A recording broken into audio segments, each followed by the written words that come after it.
The very first episode of Game of Thrones, the Stark children come across something strange in the snow. A dead direwolf, killed by a stag's antler. Beside her lie 6 living pups.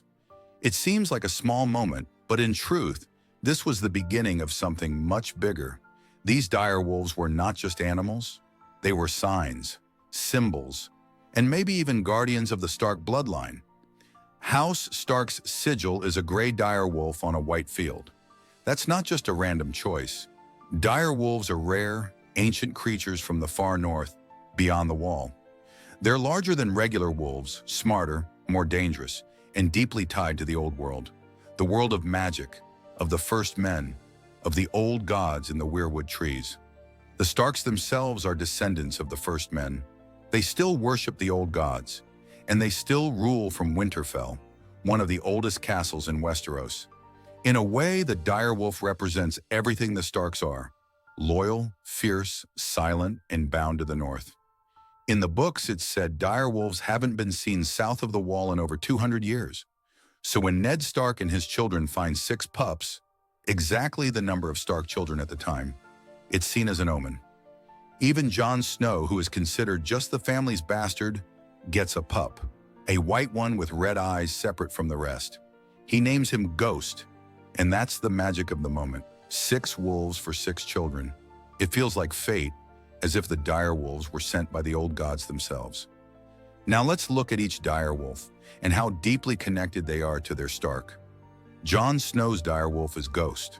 He's silent, calm, and fiercely loyal, just like Jon. While all the other pups make noise and move around, Ghost is quiet, watching.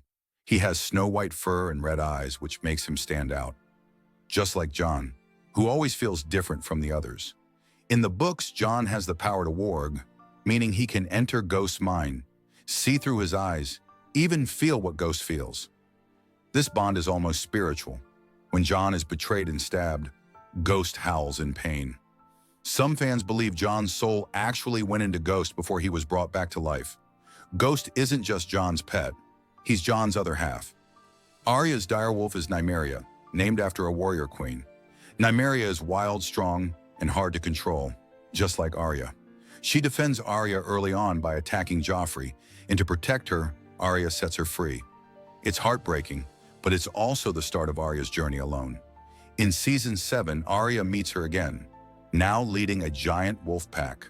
When Arya says, "That's not you," what she really means is, "You're like me now. You don't belong in cages."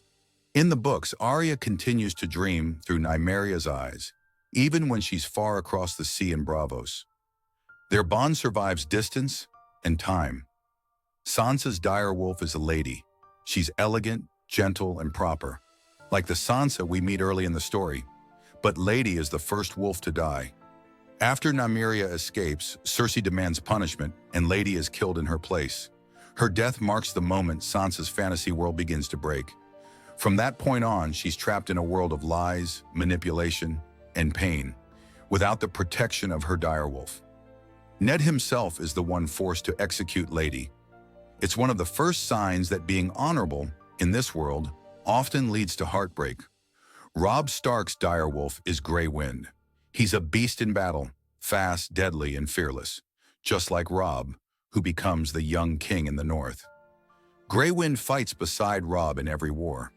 In the books, they're so close that people believe Robb can warg into him, like Jon and Arya. But that bond is broken at the Red Wedding. Greywind is locked away, separated from Robb. Just like Robb is trapped by political mistakes. Both are slaughtered, and in a cruel mockery, the phrase "sew Greywind's head onto Robb's body." It's not just brutal, it's symbolic. When the wolf was caged, the king was doomed. Bran Stark's direwolf is Summer. Loyal and protective, Summer saves Bran's life many times. But Summer also represents Bran's human side. As Bran grows into the power of the three-eyed raven, he slowly loses who he once was. In the show, Summer dies protecting Bran from Whites at the Cave. His death is quiet compared to others, but it matters. It marks the moment when Bran truly lets go of being just a boy and becomes something much older and colder. In the books, Bran also wargs into Summer often. He even lives through Summer's eyes while his own body is unconscious. That connection is deep, magical, and tragic. Rickon's direwolf is Shaggydog. He's aggressive, wild, and difficult to control.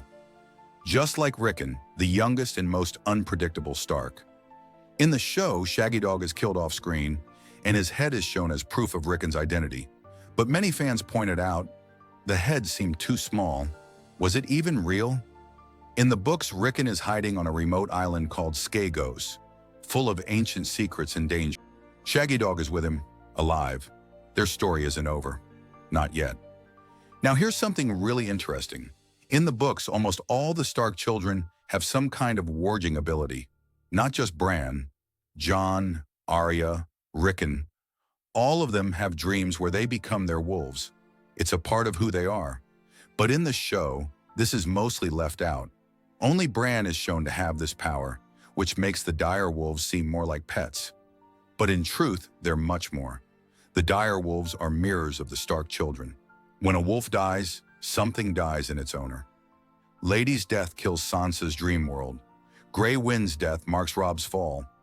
Summer's death is the end of Bran's boyhood. And yet, some wolves survive. Ghost survives. Nymeria survives. And that means something too. Let's go back to the very beginning, when the mother direwolf was killed by a stag's antler. That wasn't random. The stag is the sigil of House Baratheon. The wolf is the Stark.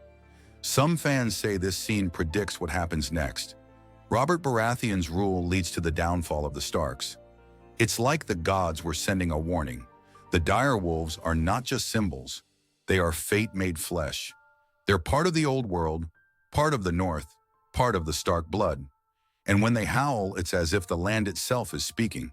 So next time you watch Game of Thrones or read the books, pay close attention to the wolves. They aren't just side characters, they are guardians. They are warnings. They are the heart of House Stark. And maybe, just maybe, they're not gone forever, because the North remembers, and so do the wolves.